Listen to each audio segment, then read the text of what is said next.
good Tuesday to you, and I hope I find you very well. Here in Manchester today, the ongoing trend continues, which seems to be here in the UK right now.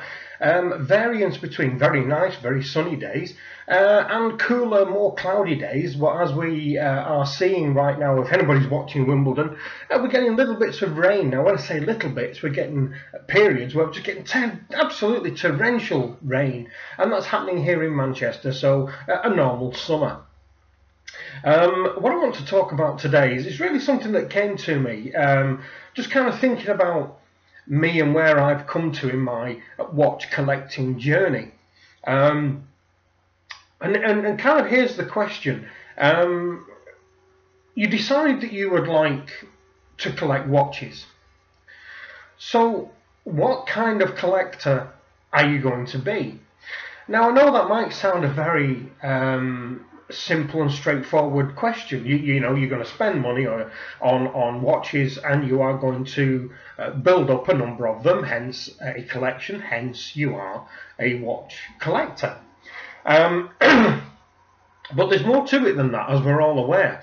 If you decide to collect watches, there are a number of routes you can go, of course. I mean, will it be that you just like having something on your wrist? So will it matter to you? Does it matter what it is? Is it literally just a tool? And I know we use the term a tool watch for a lot of stuff, but you know, literally in its barest form, is it going to be a tool for you to tell the time? Which of course is exactly what a watch is designed for. Of course it is. Or are you going to be a particular type of watch collector? Are you going to be a digital watch lover? We know that recently we've had that Casio that's been circling the globe, and I remember with great affection the couple of Seiko digitals that I had in the late 70s, when Seiko had wedged their way into the ethos that is James Bond, and they were the Bond watch. I remember having not one of the models that Bond had, but something very, very similar, and I was stunned by how lovely I thought it was, and all the functions it had, and including an alarm. Back in the late 70s, my watch had an alarm which just blew my mind. Are you going to be a quartz collector? Is that going to be, so you're going to see what looks like a standard mechanical movement from the outside, but has obviously got the battery in there, which ensures regularity of movement of the workings inside and the fingers, etc., giving you extraordinary accuracy compared to a mechanical watch? Or are you going to go down the route of hand-wound mechanical? Do you actually like having something on your wrist that is solely down to you to keep the power in that little machine, that it's up to you every day to give it a wind and set the fingers and listen to the time on the radio, or get the atomic clock app up on your computer and get the exact time so you can set it every day? Is that the kind of thing that will flick your switch? Or are you going to go down the route of an automatic precision movements, where whether it be ETA or in-house, are you going to go down the route of something like that, where it may just fascinate you that you've got this thing on your wrist that solely has its power from the movement of your body throughout every working day? Are you going to go down that route? Or are you going to, in my opinion, follow the dark side? And the dark side is watch snobbery. Have you decided to become a watch collector after watching numbers of videos out there on the interweb telling you that you shouldn't be spending your hard-earned money on crap pieces of watch makes and brands and styles which are not worthy to be put on your wrist? You have to start at a stage in your watch collecting career where you're going to have saved multiple thousands of pounds even to get into the beginning section of where a watch collector should be in certain people's opinion. So we've got many variances and many routes that people can take. Now, obviously, I guess it depends quite a lot on what your opinions are. We've touched on quite a lot of opinions, whether you just want to watch as a tool and it is there solely to do what it's designed to do, or whether you want something which is more aesthetically pleasing. Which obviously you will have to spend a little bit more money on, but not tens of thousands or hundreds of thousands of pounds or dollars or euros. But you are going to have to spend at least multiple hundreds of pounds. Or are you going to be take the route where you've decided you're going to be the more exclusive watch wearer, where the cheapest watch in your collection is going to be a Rolex Subby, for instance, or a top of the range Omega Planet Ocean, for instance. That will be your beta, for want of a better explanation. Now, the problem is with all these routes, of course, is that choice is the issue. There's choice in every aspect of life, and we are all subject to our own little whimsical way of looking at things. We are all subject to information that we receive off the internet, and we are all subject to what we, as people, are influenced by.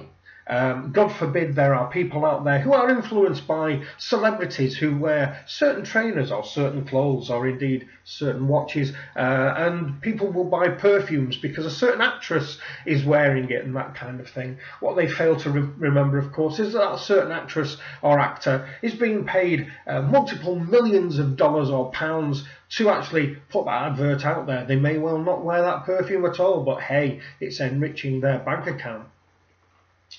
The biggest problem I see about collecting anything, and so whilst we're here talking about watches, let's talk about those, is that there are so many people out there who have what appears to me is these imaginary massive axes that they need to grind, that if you are in a position where you have a YouTube channel and you have tens of thousands of subscribers, let's say, even if a small percentage of those tens of thousands take your opinions as gospel, then that percentage of those tens of thousands will be drawn in to your snobby attitude, perhaps, of what watches you should wear. Now, there's a lot of problems, of course, with that, is that it may well be that you aspire to buy let's say a Patek, for instance, because the person that you've watched on YouTube says that the Patek is the best possible brand you can buy, and as we're all aware, if you're looking at new, you're looking in excess of £20,000 for a gold Patek, and you may well be in a situation where, like most of us, you have to work hard for a living, you've got a family and bills to pay, and so on and so forth. So for you to attain that kind of ownership of a particular brand will cause major financial difficulty for you. But you've been drawn into this belief that that is the one that you should have on your wrist. Now, it doesn't matter whether it's PP, AP, VC or whatever. You've been drawn into that and you've been convinced that that is the route you should take. So let's have a look at both ends of the scale. So you've got your top end, which people laughingly call horology, where you are paying multiple tens of thousands of pounds to put something on your wrist, and you've got the opposite end of the scale where you want something which will keep good time and you do want an automatic movement, etc. So you can pay hundreds of pounds for something like a Steinhardt, for instance. So the problem you've got here is that these people who are talking about the what they class as horology will have never no mind with the people who are willing to look at and even consider the Steinhardts of this world. So if you, as a potential watch collector, right at your infancy of buying and owning and wearing watches, are more influenced by these people because they tell you that you shouldn't wear anything with an ETA movement in it, for instance, then you are not going to take any note of these people here. The downside, of course, to that is that what you're looking at on this point of view is something that is possibly unattainable for the average working man. So you will always be chasing a ghost. You will always be looking at something that's way, way, way off in the future of your watch collecting career. A little bit like looking for the end of the rainbow. It just doesn't exist. It can't exist because there is not any way that you can attain it by easy or legal means. You are going to get yourself in such a hole to buy this piece. Then you are going to cause major problems not only for you, but the implications for your family members and your life in general are so massive, it's not going to be worth even considering. So, with all those choices and the myriad of watches that are available out there, what is worthy to collect? Well, the answer kind of to that is, well, two things. One, any are worthy of collection, because every watch collector has their switch flicked by different things. I today am wearing my Invicta Pro Diver two-tone homage to the Rolex Bluesy.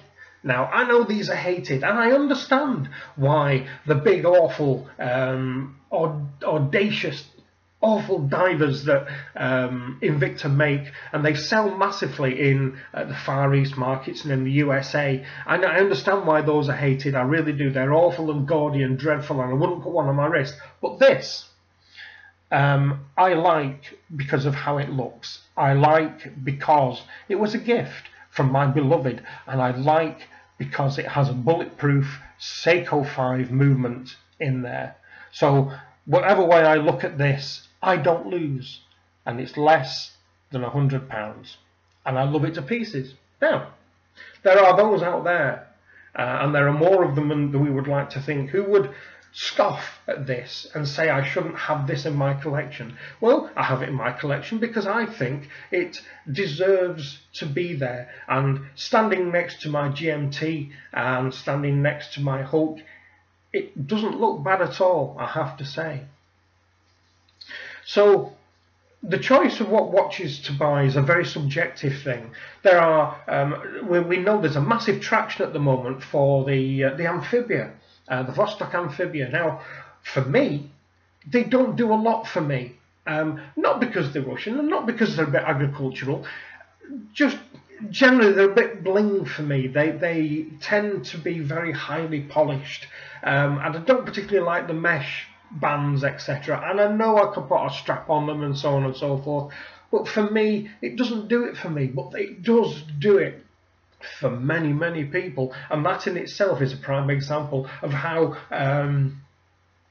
how much variance there is in this watch wearing and collecting world. We are all different, and that is the beauty of it. So you have to make the decision of not only what kind of watches you like, because you will feel that in your bones. You will know, as soon as you start looking at things, you will know what turns you on and what turns you off. You will know what you can afford. That's a very tangible thing. We all know that. But you then have to choose on what part of the market you want to be. Is it going to be quartz digital? Is it going to be quartz mechanical? Is it going to be hand wound? Is it going to be automatic? Or is it going to be automatic right at the top end? Have you been influenced by those guys, for instance? The second choice you're going to have to make, of course, is what kind of person you're going to be. Are you going to be somebody who starts from the bottom and works the way up and works through? And even though, 10 years down the line, perhaps, you will still love the first cheap piece that you ever bought. Perhaps it was because it was the first landmark purchase that you ever had, a little bit like my Seiko Pogue, for instance. Or are you going to be throughout your watch career? Are you going to, the further you go in your career, are you going to be looking more and more down your nose at lesser mortals who are starting off from a place where you were a decade ago? Is that what you're going to be? Or are you going to try and go straight in at the top where you've been influenced by the people who believe that the top brands are the only things that are worthy to be on your wrist. And going off my own experience, of course, if you decide to go in at a Rolex, for instance, you are potentially looking at, even second hand, $3,000. And it's a lot of money. It's a lot of money for anyone, especially if you are a young working man, and you're having to put money aside to attain that. So, watch collecting and what kind of person are you going to be? The answer to the question for me is very simple. Only you know that. Only you know that. And it depends on the decisions you make and the influences that you allow into here, what kind of person you will turn into. I would hope that you don't turn into the watch snob, those elite, as they like to be thought of, party of people who find it perfectly acceptable to look down on everybody else who wears anything less than what they seem to be suitable in their eyes. So let me know what you think. What kind of person are you going to be once you get into the watch collecting bug? That's it for this one, folks. Answers to this, what your opinions are on this, how you've been affected by this during your watch collection journey, pop them down below. Questions, queries, suggestions for this kind of nonsense, as always, pop them down below.